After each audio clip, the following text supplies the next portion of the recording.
Hi, my name is Noah. I'm entering the 7th grade and I've been playing the alto saxophone for 3 years. Hi, my name is Chien-Kwan. I teach saxophone at the Eastman School of Music in Rochester, New York, and I've been playing the saxophone for 33 years. So Noah, how did you get started with music and the saxophone?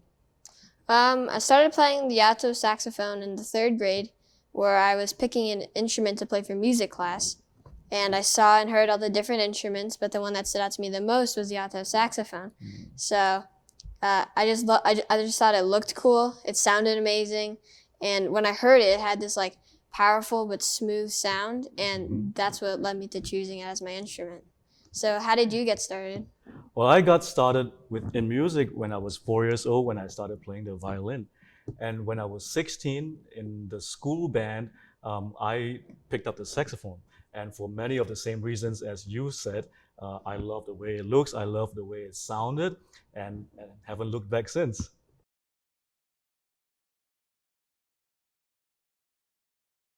So Noah, what are some of your musical inspirations and maybe some people that you really like to hear? Oh yeah, I would have to say that would be Bruno Mars. I mean, his music, he puts so much feeling and energy into it, and it's just amazing to listen to. And I want to do the same with my saxophone playing. I want to add that same feeling and energy into it, and yeah, that's why I just think he's so amazing. Anyway, Excellent. how about you? Oh, well, I have so many inspiration along the years, and I think that some of the biggest inspirations I have obviously were my teachers. And nowadays, my colleagues who do the same things as I do. And actually, you know what? Even though I am mostly a classical player, my first inspiration was actually Kenny G.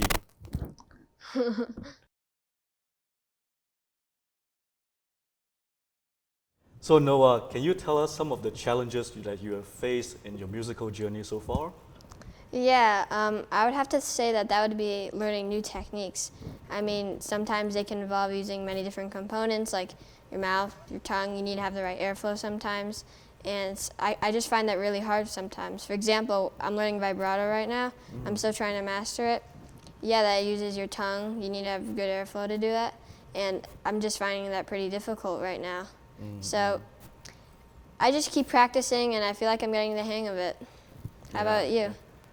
Well, when I was younger, I had the same issues as you are experiencing right now.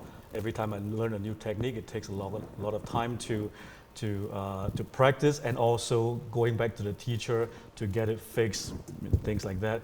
So yeah, but nowadays it is more so of time to actually find time to actually play and perform, because I spend most of my time teaching nowadays. So that has been my biggest challenge.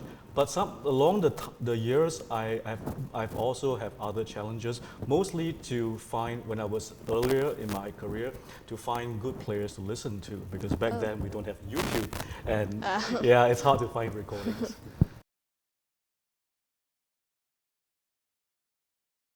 So tell us some of your favorite experiences and opportunities so far. When I was in the 5th grade, I got picked to play in an all-city band, where I got to play with older middle schoolers and a few other people from my class. And we all got to play harder pieces and different songs. And at the end of the year, we showcased everything that we learned in a giant concert in front of all of our parents. And yeah, I feel like I learned a lot being part of a bigger group and playing with a lot more people. It was amazing. Wow, fantastic. So what have been some of your most memorable experiences? Oh, actually, I don't know if you knew this, but I'm from Singapore, a Oh, country in Southeast Asia. And when I was growing up, there were very few musical opportunities. And in fact, nobody taught people how to play the saxophone, so I had to learn things by myself.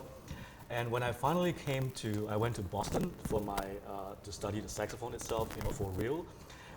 The very first experience, the first lesson I took with my teacher, that was like the highlight of my first 2 years of being alive. So, but after that, obviously, there have been many, many wonderful experiences and opportunities. When I finally became a professional and started teaching my own students at Eastman School, it's been a life-changing experience becoming a teacher. Noah, can you tell us some of the exciting things that you are looking forward to in the future? Yeah, I mean, first of all, I really want to get better at jazz. I mean, I think it's a great style of music, and I want to learn it more. And right now, I really want to get into the high school jazz band. I mean, they won a lot of competitions, and I want to perform more with them. And maybe I can learn even more there. After that, I don't know where the saxophone will take me. I see. How about you? Well, I am having a time of my life right now doing what I do. But maybe when I get a little older and getting closer to the end of my career, maybe I want to do what you do. I want to get better at jazz. So maybe I'll take some jazz lessons. Nice.